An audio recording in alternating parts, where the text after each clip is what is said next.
Deep beneath the surface of history and myth lies a spirit whose name carries whispers across continents. She is beautiful yet dangerous, beloved yet feared.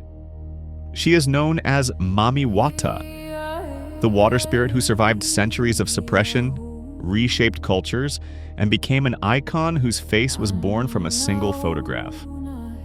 This is not a simple legend. This is a story of power, identity, and resilience. Across West and Central Africa, stories of water spirits predate written history. In coastal villages and riverbanks, people worshipped beings they believed controlled the tides, the rains, and the unseen currents beneath the surface.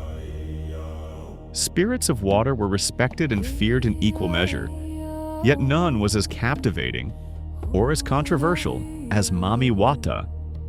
Her name alone could draw reverence from devotees and condemnation from those who saw her as a threat to tradition and authority. When European missionaries and colonial authorities encountered the spiritual practices of African communities, they viewed them through a lens of suspicion and often hostility. Shrines were destroyed, ceremonies were banned, and sacred water sites were forbidden. But some spirits refused to disappear. Among them was Mami Wata. Despite repeated attempts to eradicate her worship, she endured. Some saw this as defiance. Others saw this as proof of her enduring power. In the late 19th century, a photograph appeared in West Africa that would change everything.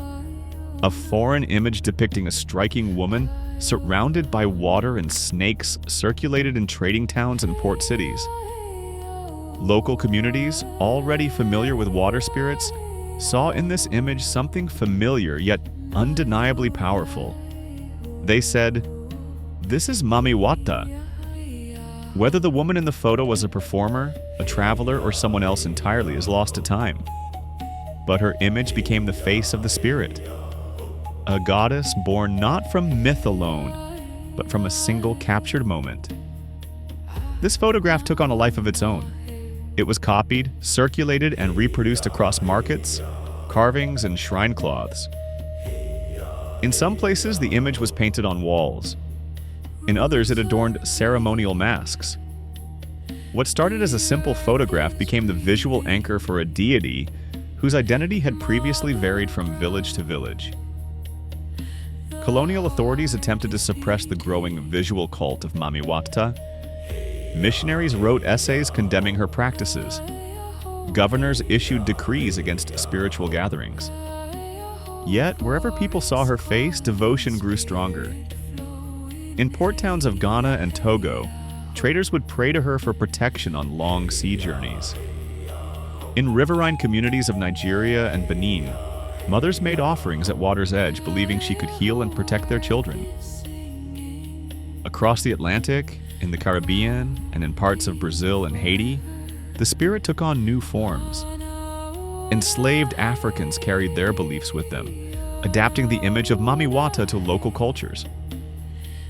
In some islands, she became associated with wealth and music. In others, she was viewed as powerful yet unpredictable. No matter the form, her presence endured. Her mythology became a testament to the resilience of culture in the face of displacement and loss. What did Mami Wata represent? For some, she embodied the beauty of water, its calm surface, its life-giving flow. For others, she represented danger, the unknown beneath the waves, the unpredictability of tidal force. In many traditions, she was both, a giver of blessings and a taker of pride. Those who sought her help offered feathers, jewels, perfumes, and even personal possessions in exchange for good fortune. A practice that baffled observers and drew both admiration and fear. But why did this spirit survive when others faded under colonial pressure? Anthropologists suggest that Mami Wata's image, bold, alluring, mysterious, was flexible. It adapted to new cultural contexts. It absorbed foreign imagery and blended it with local beliefs. In doing so, it became not just a spirit of water, but a symbol of cultural endurance.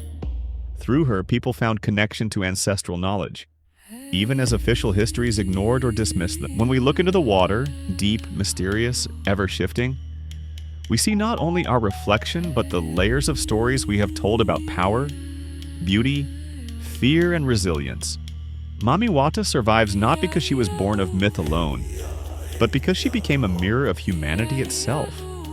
Complex, deep, and unforgettable. To this day, her image continues to inspire awe and speculation. Some say she walks the water at night, her eyes glowing in the moonlight. Others believe she appears in dreams, offering counsel or warning. How much of this is legend, and how much stems from a real human belief?